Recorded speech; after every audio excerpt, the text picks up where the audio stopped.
Hello. Today, I wanted to bring a topic that's been a very passionate topic of mine over the last 3 years. If you have been not following me, maybe if you've been following me, maybe you don't know, but I also started this brand with Military Veteran Dad. Military Veteran Dad is a podcast that is almost coming up on its 3 year anniversary and is a podcast focused on helping military dads come home from wherever they are.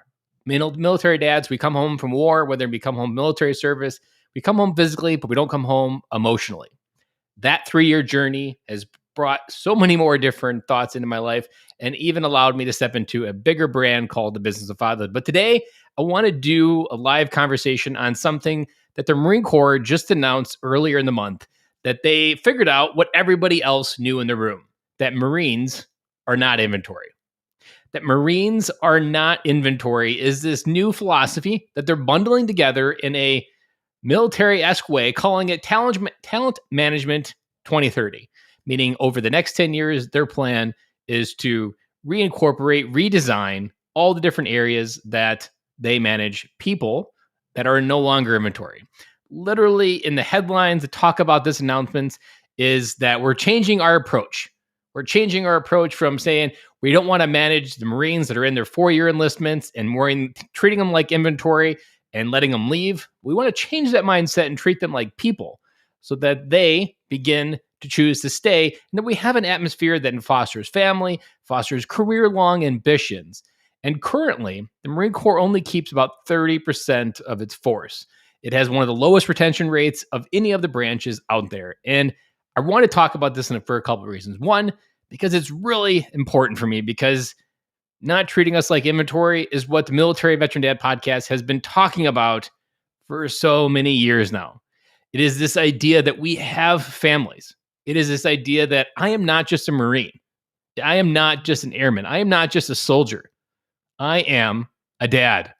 And I should be able to feel like I can be a dad at work. My senior enlisted that are above me should support me being a dad. Many times in the Marine Corps, there are a lot of bad jokes related to family. One of them that hopefully begins to die finally with this shift from we are not treating Marines like inventory anymore. And that is, if the Marine Corps wanted you to have a family, it would have issued you one. Wow, what a horrible thing to say. But most jokes are based on truth. And anybody that served in the Marine Corps will know that that is a true one. That the Marine Corps really focuses on mission first, everything else second. While there are times when mission accomplishment needs to come first, we are serving in the military and the missions are important. There is not a culture while you're stateside or any time in a non-tempo environment where you're not going to war. There is not an environment that chooses and it lets you be dad. Nowhere have I found this more apparent than in recruiting. In recruiting duty, recruiting should be this place where Marines or anyone that serves in the branches of service goes to get recharged, where you're away from the op tempo of being connected to a military unit. You're connected in the normal civilian world. You're connected in the normal areas of family of the communities around the country. And yet it is a place where most people go to get burned out. I can't tell you how many recruiters that I have interviewed where they got out of the military because if they had stayed, they weren't going to have a family. Now, I know this isn't the case for everything, and I know this is not the case in the Marine Corps for every unit.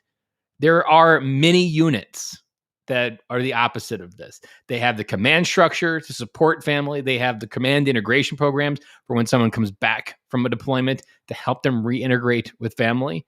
But the idea that the Marine Corps needed to hang out a banner that says Marines are not inventory speaks to the stereotypes available within the Marine Corps, within the other branches of service. And it speaks to that while, yes, there were places and pockets where this could happen and where this would work, I want to highlight that there were also pockets where it wasn't working. And I'm also really excited because this idea really is a pivotal point in Marine Corps history. I hope 50 years from now that Marines in boot camp who study all of the other historical events of the Frozen Chosen, which is also an anniversary within this week, the ideas of World War II, Iwo Jima, all of these battles, our Battle of Tarawa, that these battles are celebrated along the event of when Marines no longer became inventory, because they'll have the test of time to look at how this was a pivotal year in the Marine Corps changing its leadership style. The Marine Corps is built on adapting, improvising, and overcome. I can't tell you how many times that mindset has served me throughout my time. That mindset is what the Marine Corps is always doing, and it applies here more than anywhere else as well. That mindset of Marines are not inventory is one that I hopefully will be left behind. Now, if you're on the outside, if you are in the civilian world listening to this, what they're doing is essentially what the civilian world has been doing for a long time now. Talent management, managing people to grow, managing people to their strengths. Even something of incorporating 360-degree peer reviews is something the Marine Corps is also implementing in, that we just don't want to promote people that have had two people's opinions rated about them that most likely aren't connected to their day-to-day leadership style, and promote them because two people said they were okay. There is now a new philosophy coming where 360-degree feedback will be applied to who gets promoted. What a crazy idea, right? Now, if you've been in the corporate world, this is something that's not new. Peer reviews are something that have been incorporated for many times, many years. But now in the Marine Corps, this can be something part of our ethos. If you're watching and this resonated, or you have a horror story, drop in the comments. I'd love to hear and see that you are watching and engaging and hearing what story you have that maybe the military got wrong when it goes against prioritizing family. Now, like I said, the military has a mission. We join to serve that mission. But the biggest hypocrisy that I have learned doing this podcast for 3 years is that it's not about the military. It's about family. At the end of every enlistment, the family is what's left. The family is the one that pays the bigger price of whatever service we do. They pay the ultimate sacrifice if we don't come home. Whatever it may be, know that times are changing. If you're listening to this recording and you're saying what Ben's saying is resonating deeply, know that based on the information coming out of Quantico, Virginia, and you are a United States Marine, times are changing. If you were in the Marine Corps, you probably are already deeply aware of this new initiative to no longer treat you like inventory. This idea that we are people sounds so simple. The idea that it was even brought with words outside and given oxygen to grow speaks to how tired we are of this, and how ready we are for change, how ready we are to accept this into our life, how ready we are to embrace this idea that legacy is not our service. Legacy will be our family.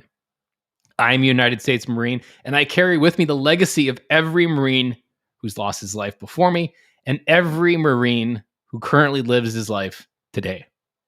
But all of that allows me to get connected at a deeper level to my family, to create a family and legacy vision that is worthy of the sacrifice and gift of every Marine that's come before me. To me, living my life as the ultimate purpose as a Marine is ultimately allowed me to serve the Marine Corps better. Me being a Marine is recognizing that improvising, adapt, and overcome, these philosophies, integrity, have nothing to do with how we show up every day. They have everything to do with integrity to ourselves. It took me over 15 years to figure out how it was and what it meant to be a Marine.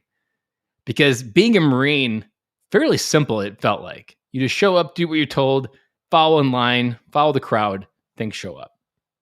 But for me, being a Marine was realizing that I had to believe in the Marine inside me. I had to invite that life that I wanted to create. I had to go chase it, to build it, and I had to be a Marine. That was the transition that I was in.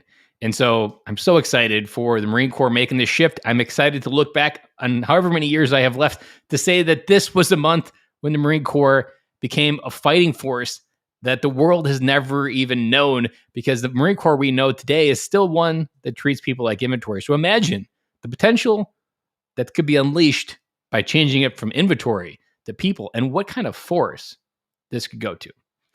This is a quick video, a quick rant to either educate you that the Marine Corps is now changing, 2, to give you hope, and 3, If you would like and you want more on this and anything else that I do, go ahead and follow the Military Veteran Dad podcast. MilitaryVeteranDad.com is that website. 3 years of content. There's over 250 different episodes there to chew on. And every episode brings a story of helping you come home and to do what the Marine Corps is just now starting, to help you realize that you are a person. You have feelings, and feelings are meant to be felt and understood. But that is what we often get wrong in life.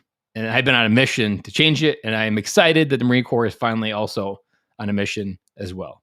Till next time, have a good day.